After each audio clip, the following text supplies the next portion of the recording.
नई दिल्ली में गृह मंत्री अमित शाह ने राजभाषा विभाग की स्वर्ण जयंती पर कहा कि हिंदी को अन्य भारतीय भाषाओं की प्रतिद्वंदी नहीं बल्कि सहयोगी समझा जाना चाहिए। उन्होंने कहा कि सभी भारतीय भाषाएं मिलकर देश की सांस्कृतिक एकता को मजबूत करती हैं। किंगडाओ चीन में आयोजित शंघाई सहयोग संगठन SCO की रक्षा मंत्रियों की बैठक में राजनाथ सिंह ने भाग लिया। उन्होंने रूस और बेलारूस के रक्षा मंत्रियों से द्विपक्षीय रक्षा सहयोग पर गहन चर्चा की।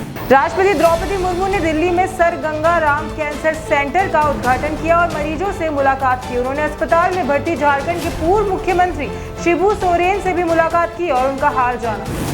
ईरान से विशेष विमान के जरिए 272 भारतीय और 3 नेपाली नागरिकों को सुरक्षित दिल्ली लाया गया।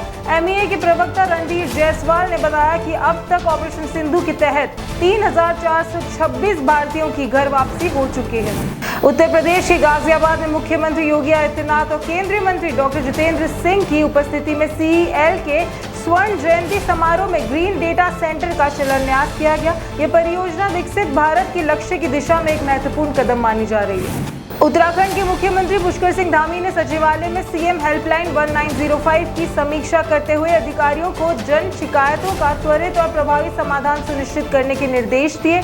उन्होंने क्रिटिकल कैटेगरी की शिकायतों की विशेष निगरानी और 24/7 हेल्पलाइन संचालन पर तकनीकी मजबूती के आदेश भी दिए। केंद्रीय मंत्री किरेन रिजिजू 3 दिवसीय दौरे पर शिमला पहुंचे। उन्होंने कहा कि प्रधानमंत्री नरेंद्र मोदी के नेतृत्व में 2014 से ही सीमावर्ती इलाकों में सड़क सहित अन्य बुनियादी ढांचे के विकास को प्राथमिकता दी गई है। मध्य प्रदेश के मुख्यमंत्री मोहन यादव ने लोकतंत्र सेनानी सम्मेलन में आपातकाल के 50 वर्ष पर लोकतंत्र सेनानियों को पत्र भेंट किए। उन्होंने 1975 के आपातकाल को कांग्रेस की तानाशाही सोच का परिणाम बताया और लोकतंत्र रक्षकों को नमन किया।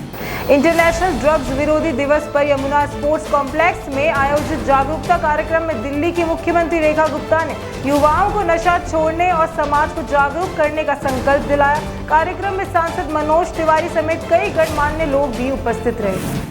इंदौर के ICAR राष्ट्रीय सोयाबीन अनुसंधान संस्थान में कृषि मंत्री शिवराज सिंह चौहान ने खुद ट्रैक्टर चलाकर सोयाबीन की बुआई की। उन्होंने वैज्ञानिकों के साथ मिलकर उत्पादन बढ़ाने और खेती की चुनौतियों पर गंभीर मंथन भी किया।